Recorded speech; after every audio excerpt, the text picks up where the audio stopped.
Hi, everyone. Welcome to Forbes Talks. I'm with Maggie McGrath, who is editor of Forbes Women, of course, creator of the Most Powerful Women list. Maggie, fascinated to see Mahsa Amini on there. Talk about that. So every year when we do this list, we use the number 100 spot as a way of honoring someone who is not traditionally powerful. And by traditionally powerful, I mean not considered powerful by hard metrics like money or overseeing a population of Right. incredible size or things of that nature, right? People who aren't CEOs, world leaders, et cetera. So in the past, it's been people like Greta Thunberg, Stacey Abrams. It takes an extraordinary moment to list someone who is deceased, but what we think we are seeing right now in Iran is truly extraordinary.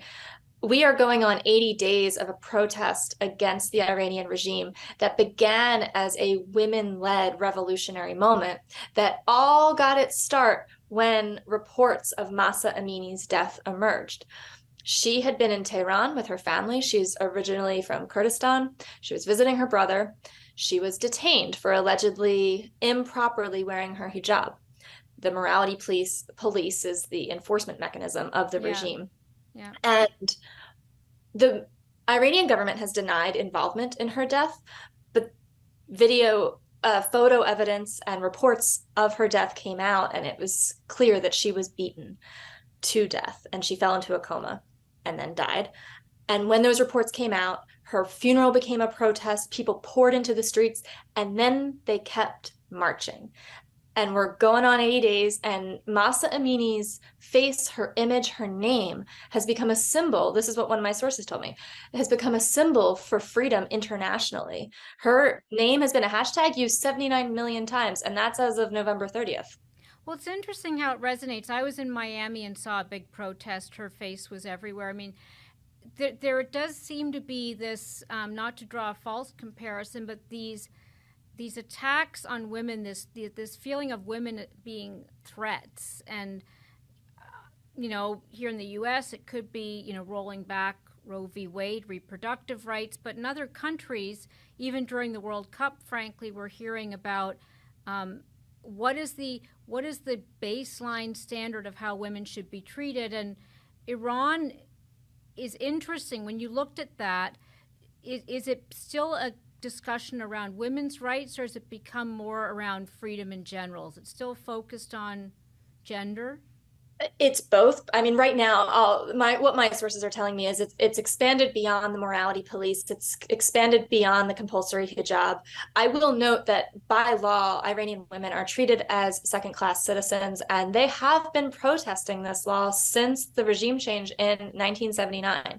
This, to be clear, is not the first time they have protested. They poured into the streets in 1979, and again and again and again. There was a signature campaign for women's rights in 2006.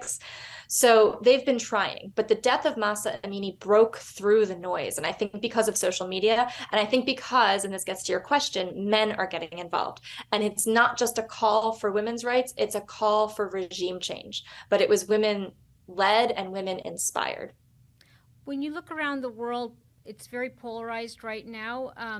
Any observations that also put her on the list in terms of what you're seeing in general, women's rights? A lot of the sources I talked to for the piece, because I wanted to make sure my thinking was on track and that the thinking of our team was on track in putting her on this list. And what my sources said, and in some very explicit terms, if you don't react to the first violation of your rights, the second will come and the third will come. That's from Roya Boroman. She's a civil rights activist and a historian. She had some very candid things to say about the Iranian government's treatment of women over the years and how Iran stands as an example and perhaps a warning to women elsewhere whose rights are being curtailed. Well, fascinating stuff, and I know we'll continue to watch this. So thanks, Maggie. Thank you so much.